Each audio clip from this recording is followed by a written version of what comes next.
berawal dari seorang pendeta mabuk bernama Moreu yang terlihat sedang mendatangi sebuah kuil suci. Moreu memberitahu biarawan bahwa Raja Iblis Mephistopheles sedang mengirim pasukannya untuk mengambil seorang anak laki-laki beserta ibunya yang kini ditawan oleh biarawan. Anak laki-laki tersebut bernama Danny Katz, sedangkan ibunya bernama Nadia. Pada saat itu juga pasukan Mephis datang menyerbu. Pasukan itu dipimpin oleh Karigan yang tanpa ampun membunuh semua biarawan. Tetapi untungnya Nadia dan Danny berhasil melarikan diri dengan menggunakan mobil. Karigan dan kelompoknya tak tinggal diam. Mereka mengejar Danny, begitu juga dengan Moreu. Di dalam pengejarannya, Karigan menyingkirkan Moreu dengan menembak ban motor Moreu yang membuatnya terpental ke arah jurang. Namun, Moreu membalasnya dengan menembak ban mobil Karigan yang membuat Karigan tidak bisa lagi mengejar Danny.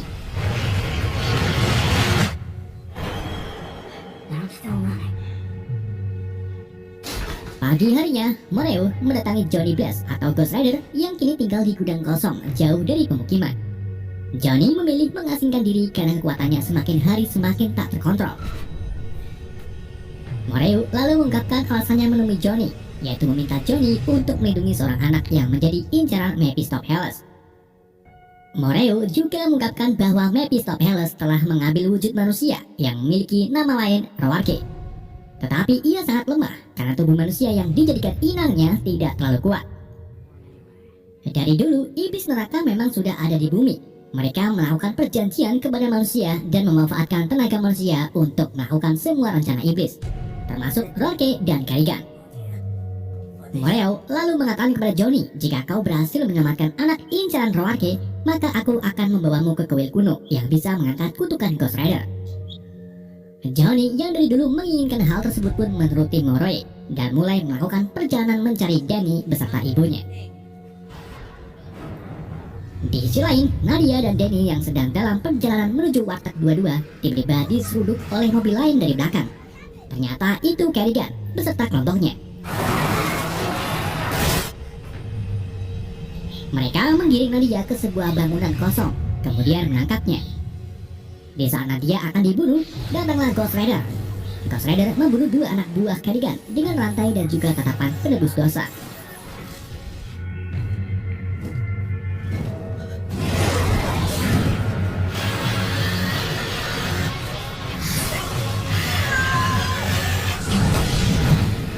Di sini, Ghost Rider merasakan kekuatan jahat dari dalam Danny. Ia pun mendekati Danny dan mencoba untuk membunuhnya. Tetapi Karigan lebih dulu menembak Ghost Rider dengan peluru granat. Setelah itu, Karigan dan kelompoknya segera pergi sambil membawa Danny. Keesokan harinya, Johnny secara tiba-tiba tersadar di rumah sakit. Ia segera mengambil beberapa obat manual dan pergi dari rumah sakit. Namun di waktu yang sama, ia melihat Nadia di sudut ruangan. Johnny pun mengikuti Nadia yang berakhir di parkiran. Nadia tak terima jika Johnny ikut campur ke dalam masalahnya. Tetapi Johnny mengatakan bahwa Moreu telah mengirim dirinya untuk melindungi Danny. Nadia pun menerimanya dan mengajaknya untuk mencari Danny.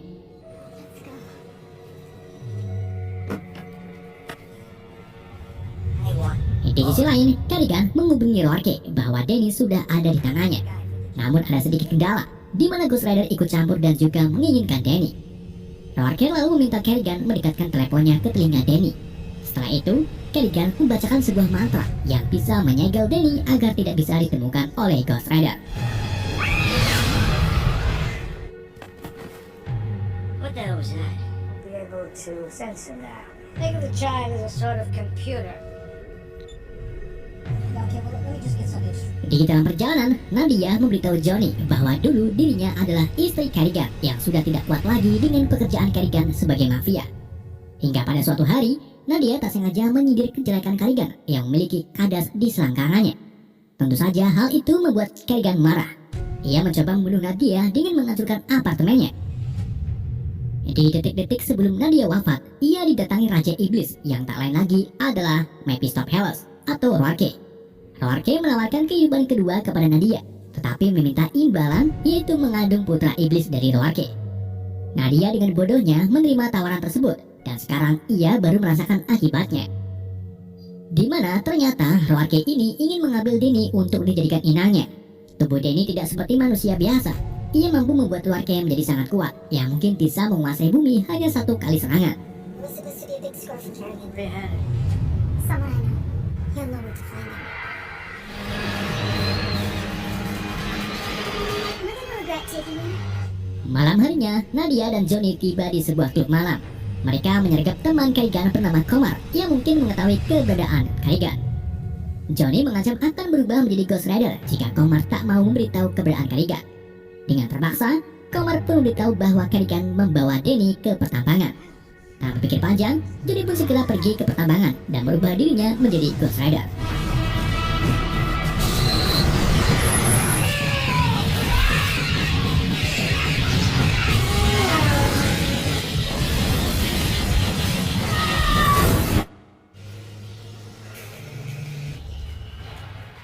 Di pertambangan itu sendiri, Carrigan dan pasukannya mulai mempersiapkan persenjataan untuk mengalahkan Ghost Rider. Pada saat itu juga, Nadia secara ajaib sudah ada di pertambangan. Ia diam-diam membebaskan Danny kemudian membawanya pergi. Gak lama setelah itu datanglah Ghost Rider yang secara langsung ditembaki bazooka oleh Carrigan. Tetapi hal itu tak membuat Ghost Rider kena mental karena sudah membeli Immortal.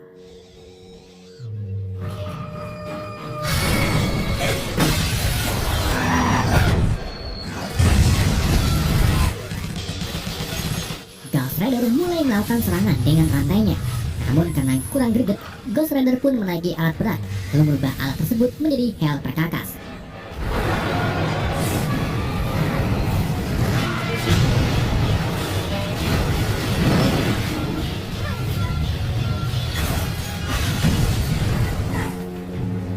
Setelah semua anak buah Carrigan terbunuh, Ghost Rider meraih Carrigan, kemudian membunuhnya dengan tatapan penebus dosa.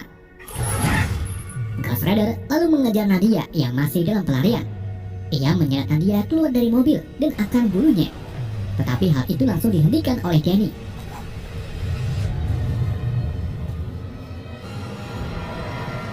Ketika Ghost Rider mendekati Danny, ia secara ajaib berubah menjadi Johnny, yang artinya Danny memang benar-benar putra iblis.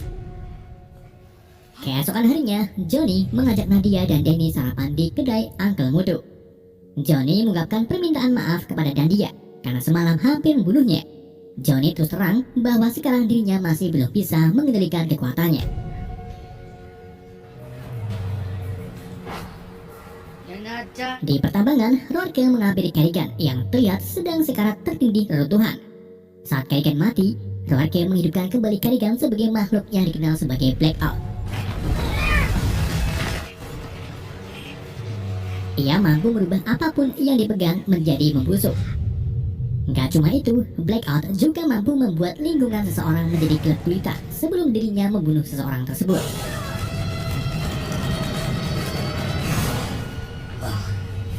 Rourke lalu memerintahkan Blackout untuk menemukan Danny.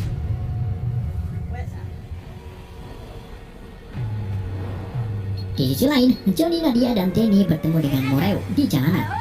Moreu lalu mengajak mereka ke tempat yang aman, yaitu kuil kuno Sanctuary, sebuah kuil yang mampu mengangkat kutukan Ghost Rider.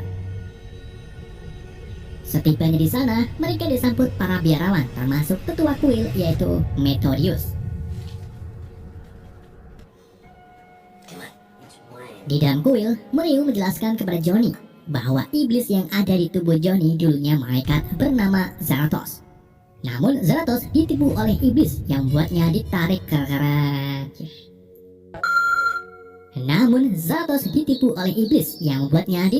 neraka. Zarathos yang masih memiliki rasa keadilan akhirnya merubah dirinya menjadi Spirit of Vengeance. Ia akan menyeret siapapun ke neraka yang sudah melakukan banyak dosa. Johnny lalu menagih janji Moreu untuk mengangkat kutukannya. Moreu pun mengabulkannya dengan memberikan roti sobek bambu kepada John. Kemudian menyuruhnya pergi ke ruang pengadilan.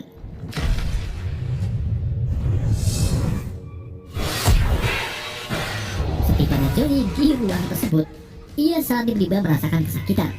Johnny dibawa ke dimensi lain di mana sosok Zarathos keluar dari tubuh Johnny melalui mulut. Setelah tersadar, Johnny merasakan kalau dirinya sudah menjadi manusia normal. Ia mencari Moreu, tetapi Moreu tak ada. Di saat itu juga suara jeritan Nadia terdengar. Johnny pun mencari sumber suara dan menemukan bahwa para biarawan menangkap Moreu, Nadia, dan Danny. Mortedius memberitahu Johnny bahwa Danny harus dieksekusi di meja kudus, karena jika Roarke mendapatkan Danny, maka dunia tidak akan baik-baik saja. He's not. Mortedius dan jemaahnya lalu membawa Danny ke meja kudus. Ketika Mortedius akan memenggal kepala Danny, tiba-tiba lingkungan sekitar menjadi gelap. Tentu saja hal itu disebabkan oleh Blackout. Blackout membunuh semua jamaah termasuk Mortedius, kemudian membawa pergi Danny ke hadapan warga di Turki. Gak lama setelah keduanya pergi, Nadia, Johnny, dan Moreu datang. Mereka menemukan bahwa para biarawan telah mati membusuk. Moreu lalu mengajak mereka ke ruang penyimpanan senjata dan memutuskan untuk menyusul Danny serta mengakhiri semua ini.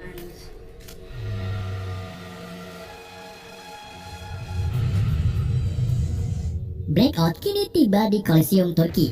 Ia memberikan Danny kepada Roarke yang terlihat lemah karena terlalu banyak membuat perjanjian. Sebelum melakukan ritual pemindahan, Roarke memberitahu Danny bahwa kekuatan yang ada pada Danny sama dengan kekuatan milik Roarke. Roarke juga mengatakan bahwa Danny adalah putranya. Who's that cocktail? Sore harinya, Johnny, Nadia, dan Moreu tiba di Kolosium. Ketiganya melihat tamu-tamu Roarke yang akan membantu pemindahan tubuh. Malam harinya, semua tamu memakai jubah hitam dan berbaris di depan Roarke.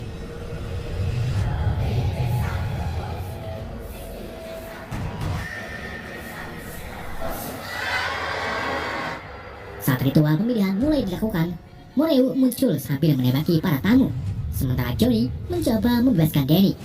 Tetapi Roarke menghentikannya dengan melempar Johnny ke arah tamu. Moreu yang masih level 3 diserang oleh Blackout. Blackout lalu mengaktifkan spell stunnya yang membuat Moreu berubah menjadi patung. You have no power, Blaze. Like the rest. Setelah itu, Blackout memegangi Johnny dan meminta Roarke untuk mengeksekusinya. Di sini, Danny mengetahui bahwa dirinya memiliki kekuatan seperti ayahnya. Jadi, ia dengan sigap mengembalikan kutukan Zarathos kepada Johnny dan membuat Johnny kembali menjadi Ghost Rider yang kini mampu berubah di siang hari. Astagfirullahaladzim.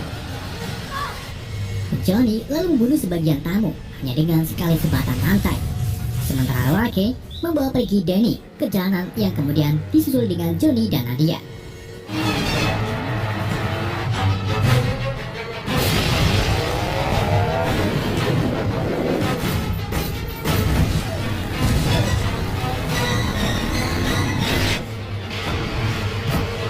Di dalam pengejaran, Johnny merubah sebuah truk menjadi Hell Truck, lalu menabraki beberapa mobil.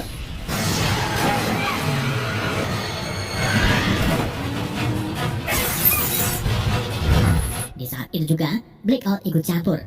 Ia mencoba merubah Johnny menjadi membusuk, tetapi hal itu tak bisa. Johnny menyerang balik Blackout dengan tatapan penebus dosa, yang membuat Blackout tak tersadarkan diri dan jatuh terlindas ban mobil.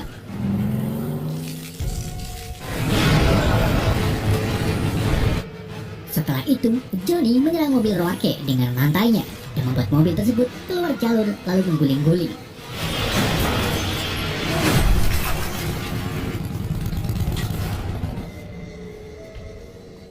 Johnny kemudian meraih Roarke dari mobil sambil menyatakan bahwa perjanjian Roarke adalah perjanjian terburuk. Setelah itu, Johnny mengiring Roarke kembali ke neraka dengan membantingnya ke tanah.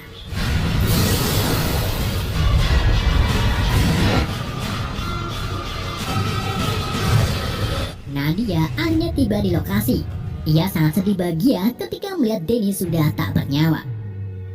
Di dalam pelukan Nadia, Johnny mengungkapkan bahwa dirinya merasa menjadi malaikat Zarathos yang masih memiliki keadilan. Seketika itu juga, api merah di tubuh Johnny berubah menjadi biru. Ia menghidupkan kembali Danny hanya satu kali sentuhan.